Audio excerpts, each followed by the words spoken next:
Right now, one of the number one questions that I'm getting from clients and friends is what's going to happen in the housing market in 2025?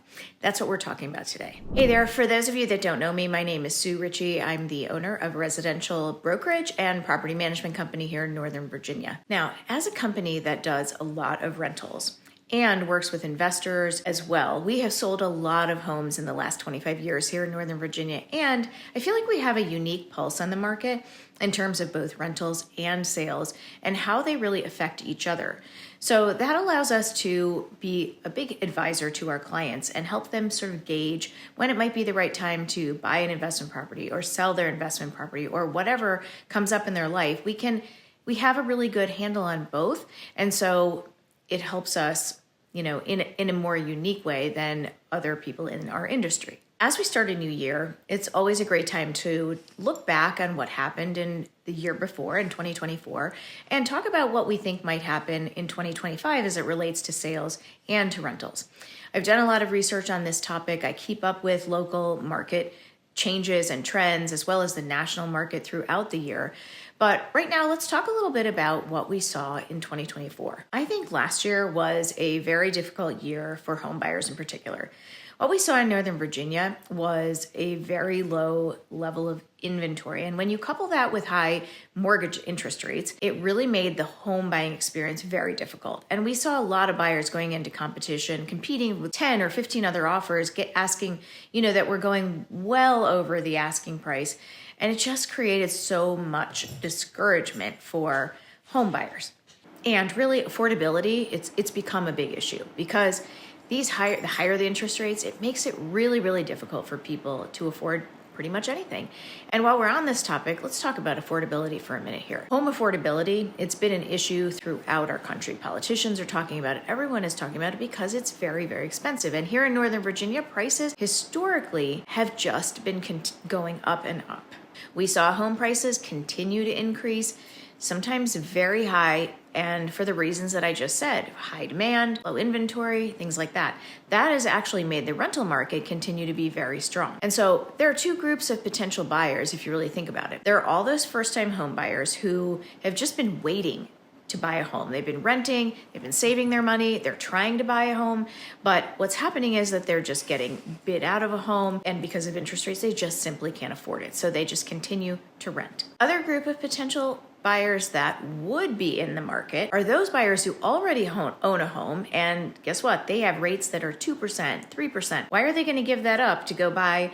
Yeah, they want a newer home, they want a bigger home perhaps, but why are they going to give up that rate to go buy something at 6.5 or maybe what was 7 or plus interest rate, have a mortgage payment that is, really high, and maybe they just can't afford it, or they choose to not have that, so they stay put. So that potential seller and buyer is out of the market. Again, limiting the amount of inventory available to buyers. So between those two groups, there's really a lot of pent-up demand in the market. People are wanting to buy things. And one of the biggest factors that affects that is the affordability. And having a decrease in mortgage interest rates is going to help people afford new homes. Over the years, incomes have definitely gone up. And in our area, incomes are quite high. But that definitely has not kept up with the increase in home prices, not at all. And this shift in mortgage interest rates coming down will help the affordability, even if it's just a little bit. And I think that's what we're going to see in 2025. Okay, so let's get back to 2024 again, and on the rental side this time. Obviously, what happens in the sales market affects the rental market, and vice versa. So since so many people could not afford to purchase a home, they didn't want to compete, they continued to rent. And so we saw many of our tenants renewing their leases for another year. And with every renewal, the rental rates went up. That's something I think that we are going to continue to see going forward as the single family rental market continues to rise. Something else in the industry that was a little bit of a curveball was the National Association of Realtor lawsuit that many of you all heard about in the news. It really, how is it going to affect our industry? People really didn't know, even all of us in the industry. There were a lot of changes. Things weren't really clear. This all kind of shook out last summer. Things have settled down. This was really more about how commissions are advertised. it hasn't really changed things as much as all the hype, that was there. And the bottom line is that most sellers are still going to be willing to pay a commission to an agent who brings a ready, willing, and able buyer. But how that's done and the mechanics about it and the rules around it have changed. But we've all kind of figured this out a bit, and that hasn't really been something that has affected the consumer quite as much as we thought. But there was a lot of mixed messaging and a lot of confusion in the industry. But again, that's not really a topic for this video, but it's something worth mentioning that happened in 2024, where people thought the market would change perhaps a lot, and that really didn't, as much as it was talked about. Okay, so now looking forward, I feel very optimistic about the real estate market in 2025. I think what we're seeing right now is a much more normal market. The interest rates in the mid sixes, and while we were definitely spoiled with those super low interest rates several years ago, that isn't really normal and caused other problems. And so the swing to the super high interest rates, that also wasn't really quite normal. That also caused different problems. But I think things have settled, and we're in a more normal market. However, we're still not seeing inventory levels at the levels that they were previously. U.S. existing home sales hit a 14-year low in September of 2024. And that's one of the biggest reasons that these home buyers are sitting on the sidelines waiting for these interest rates to drop. I don't think that we're really going to see a real rise in inventory and movement in the market until we see some sort of decrease in interest rates. And so one of the things that I think is going to happen this year is that mortgage interest rates will come down slightly based on all the things I have been listening to and reading. And it's not going to come way down, down to where or anywhere close to where it was, but I think it will hover around the 6%, maybe slightly under that 6% mark. If we can get down to that level, that's going to be the first time since Q2 of 22 that we've even seen that sort of interest rate. That's definitely going to help affordability. And we're going to wait and see really what happens, what kind of confidence buyers have, will these renters turn into buyers, and so on. We have to wait and see. Another wait and see is going to be what happens with our new administration and any new legislation that goes into effect that could potentially help generate more inventory activity, decrease in interest rates. It's a wait and see. Now, according to Zillow, the prediction is that home prices will continue to rise at the rate of probably 2.6%. And if interest rates stay in kind of where they are now.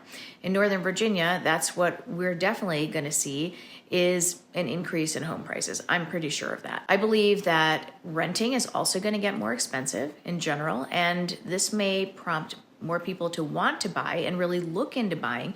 But again, all these other factors are going to limit them no matter how much they want to stop renting. If you look at it, from a renter standpoint, they can rent, the same home for significantly less than it would cost them to purchase that same home. Even putting 10, 20% down, their mortgage payment for that same home is going to be probably double that rental rate. And so they continue to rent. I also think that rentals for single family homes are going to definitely be up, maybe 4 or 5%. It's going to be above that pace of inflation. So I think we're going to see a lot of good rent growth over the next few years, which is good news for investors. So what does all this really mean for you? Well, if you are a real estate investor and have a property currently, then I think you're going to see continued growth in your rental rates, your property values throughout the year and beyond. The other thing that you're likely to see is a good constant pool of potential renters, as it's still not as easy for them to purchase a home. Now, if you're wanting to sell your home in 2025, it's looking like it's going to be a really good year for sellers. So I would recommend getting started with your planning when you want to move. Get a head start on all this, because you know what? If you can do this when inventory is low, before the market gets saturated with other listings and more competition for you, you're likely to get your home sold for a higher price with hopefully competitive offers. Now, on the other hand, if you are a buyer and you're considering and hoping that you can get that home in 2025, I would tell you to act fast and keep your eyes open for dips in interest rates. And getting in there maybe earlier in the year before you see more increase in prices might be helpful for you as well. As we start to head into the spring and summer markets, we're definitely going to see the prices continue to increase. So if you live in Northern Virginia and you want to discuss any strategies for renting or selling or purchasing an investment property, whatever it is, if we can help you in any way, please reach out to us. All our contact information is always in the description below. Thank you for watching, and I wish you a very happy and healthy new year.